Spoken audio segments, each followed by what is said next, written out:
Hi guys, hope you're doing well. I'm good too. Starting with Hannes and Morris.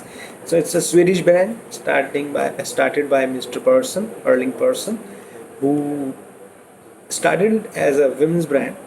Actually, the name Hennes was there. It was a women clothing brand in 1946. Then later in 1947, he has bought a men's clothing store whose name was uh, the Hades Moritz Wildforce. So he has clubbed both the men's and women's clothing and clubbed the name, so it became Hannes and Morris.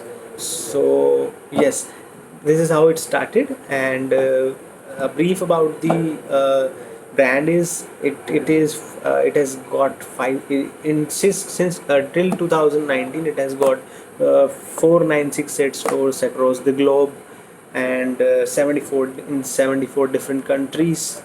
And business model, as we all know, it's a kind of discounted retailer, we can say a budgeted retailer.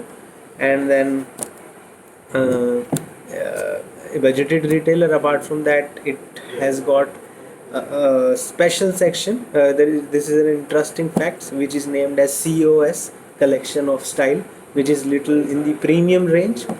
So it collaborates with different fashion designers as well. Apart from that, there is an interesting fact that it can launch a product or a couple of product in the store in merely 2 weeks. So it has got such a quick you know launching strategy. Similarly, as Zara can do it more quickly than a week or in a 10-day time period. So similarly, they are also their own manufacturers, so they can do it fast. Apart from that, let's just talk about three brand, and there are some similarities and differences. We will cover H&M over there only. So as we all know, both three of them are international retailers, in international retail brand containing stores more than 2000 across the globe. And yes, so they are different in terms of their different strategies, like distributing and manufacturing, outsourcing the product. So they are a bit different in terms of that. We'll study it later. So I'm starting with H&M. I'll be considering 3 points for each one of them. Three similar points in which I'll describe the similarity and the differences. So first one, yes, it is the oldest one in among three of them: Zara, Uniqlo, and H&M. It was originated in 1946. It has got more than 500 stores. Now it is more than 500. In 2019, it was 478 stores in USA. So apart from that, it's a budgeted discounted retailer, yes, and it collaborates with different fashion designers. Like recently in 2018, it collaborated with Versace and Alexander Wang. Apart from that, yes, as I've already told you, it has got a premium collection also, named as COS, collection of this collection of style. And yeah, this is about H&M. And Zara. Zara is the youngest among them all. It was originated in 1975. So unlike H&M, it does not collaborate with different designers. Their monopoly is to keep 2 to 4 thousand styles at the store. Also, it has not unlike H&M, it doesn't have 500 stores in USA. It has only 75 stores in USA. And yeah, at any point of time, Zara keeps 2000 styles at the store, for which they gain broader bandwidth of the customers. So yes, their monopoly is that.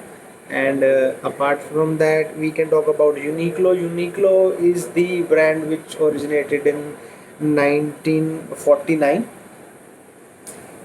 then acquired by the Fast Retail in 2005, came in India in 2019. But it has also got 2000 approx store across worldwide, but it has not got even 100 stores in USA. It has got only 50 stores in USA. The reason being there, as now we are talking about the product of the brand, the reason is they do not believe in fashion trend. They believe in fashion only in Japan, whatever the fashion is following, as they are their own manufacturers. They have they open the store in a very choose location through which they can logistic their product by themselves.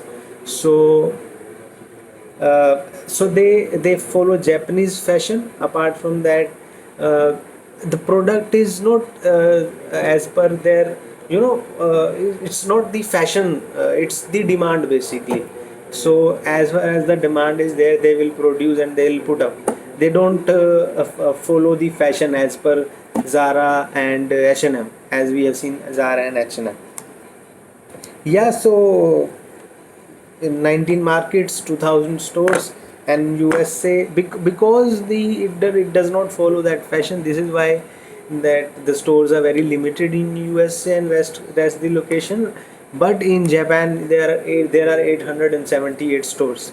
It is quite obvious from this statement that it does not follow that trend. It believes in innovation, and if you talk about fashion, it only follows the Japanese fashion, and they do what the innovation or the stuff that they do it by their own in their own uh, this thing factories and all, and then they put the clothes into the stores.